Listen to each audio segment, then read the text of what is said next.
Welcome to Strip Cover Lit, where we squeeze the bigger picture out of literature. I'm Adrian Fort, and we are here for a video which will appear in two separate playlists here on the channel. Number one being obviously the Charles Bukowski playlist, a playlist where we talk only about Charles Bukowski, but also the poetry discussion playlist, a playlist that is creeping ever nearer to 500 videos strong. This video is also partially brought to you, I should say, by ChatGPT. I made the venture out and signed up for ChatGPT just to see what I could learn about literature from it. I don't believe I've ever read this poem before. ChatGPT told me it was one of Charles Bukowski's most influential poems. It is known as the Shoelace. I don't believe I've read it before, but it's possible that I have. It reads as such: a woman, a tire that's flat, a disease, a desire, fears in front of you, fears that hold so still you can study them like pieces on a chessboard. It's not the large things that send a man to the madhouse. Death he's ready for, or murder, incest, robbery, fire, flood. No, it's the continuing series of small tragedies that send a man to the madhouse. Not the death of his love, but a shoelace that snaps with no time left. The dread of life is that swarm of trivialities that can kill quicker than cancer and which are always there.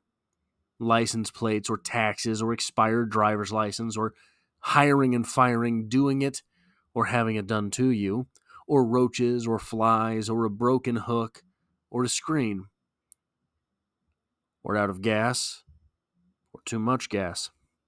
The sinks stopped up, the landlord's drunk, the president doesn't care, and the governor's crazy. Light switch broken, mattresses like a porcupine. $105 for a tune-up, carburetor, and fuel pump at Sears Roebuck. And the phone bills up, and the markets down. And the toilet chain is broken. And the light has burned out. The hall light, the front light, the back light, the inner light. It's darker than hell and twice as expensive. Then there's always crabs and ingrown toenails and people who insist they're your friends. There's always that and worse. Leaky faucet, Christ and Christmas, blue salami, 9-day rains, 50-cent avocados, and purple liverwurst. Or making it as a waitress at Norm's on the split shift, or as an emptier of bedpans, or as a car wash or a bus boy or a stealer of old ladies' purses, leaving them screaming on the sidewalks with broken arms at the age of 80, suddenly 2 red lights in your rearview mirror, and blood in your underwear, toothache, and $979 for a bridge, $300 for a gold tooth, and China, and Russia, and America, and long hair, and short hair, and no hair, and beards, and no faces, and plenty of zigzag, but no pot, except maybe one to piss in, and the other around your gut. With each broken shoelace out of 100 broken shoelaces, one man, one woman, one thing enters a madhouse. So be careful when you bend over. Now, I say I have never read this poem before. Now that I've made it through it, I think I have. So this portion up here reminded me that I think I have been here before. It's weird how poetry will do that to you. This right here, I remember this. So I have read this before, but this poem, a lot of times people will say it's about randomness, the random acts and things that you don't expect, and that's very true. But I think it's also very surface level, right? This is literally about those things. But if we want a little more meat in our discussion, if we want a little more heft in the trash bag, What is this about? Well, it's absurdism. So, sponsored by ChatGPT, I asked ChatGPT, what is absurdism? This is what it told me. If I can get right back to it here. I messed everything up. Absurdism is a philosophical and literary movement that explores the inherent meaninglessness, irrationality, and absurdity of human existence. I've had this cough for about 4 months now, it seems. No meaning there. It suggests that life lacks any inherent purpose or rational explanation, and that attempts to find meaning or order in the universe are ultimately futile. Here are some key aspects of absurdism. 1. Absurdity of life. Absurdism asserts that life is inherently absurd, and that the human condition is marked by a fundamental disconnect between our desire for meaning, and the apparent meaninglessness of the world. We have a brain that seeks meaning, that needs meaning. Otherwise, we feel lost. This is one of the greatest gravities, if you will, of storytelling. 2. Lack of inherent meaning. Absurdism rejects the idea that there is a predetermined or inherent purpose to life. It posits that individuals must confront the void or absurdity of existence and create their own meaning and values. Conflict and rationality. Absurdism often highlights the conflict between human rationality and the irrationality of the world. It questions the human tendency to seek order and reason in a universe that appears chaotic and indifferent.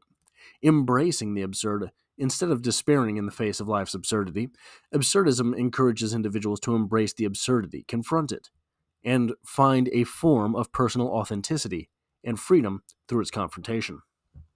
Rebellion and revolt. Some absurdists, like Albert Camus,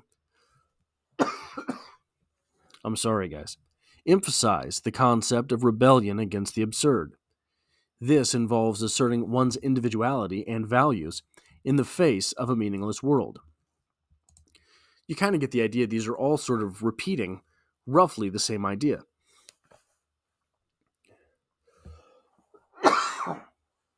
I am so sorry. So, why absurdism? Why is absurdism important? Absurdism is important because it allows freedom.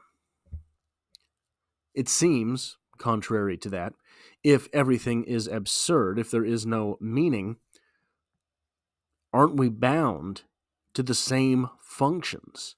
Wake up, eat, go to sleep. That's all you have to do to keep doing. That's true. That's real. That is all you have to do to keep doing. But people realize very quickly there's no meaning in that. If there's no meaning in that, we suffer. Now, some people might not ever get around to the suffering portion of things. Might not ever recognize. So, you've seen the bell curve of the midwit, right? So the bell curve of the midwit for this type of philosophy would be, there is no meaning. Life is meaningless.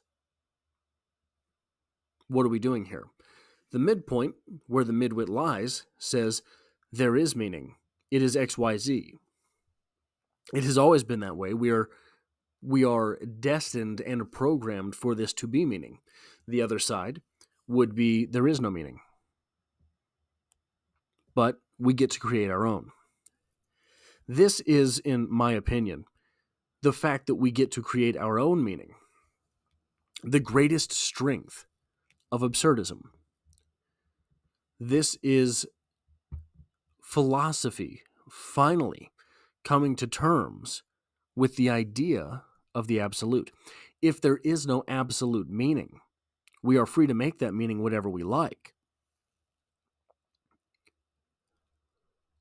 does that freedom preclude us from judging the meaning that others adopt?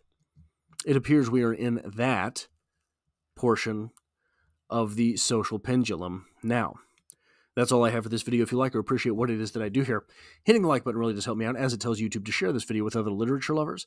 And if you find yourself here by chance but not design, literature is the only thing that I talk about on this channel, dropping multiple videos a week. There's poetry every Monday, and I hope to have you back for the next one.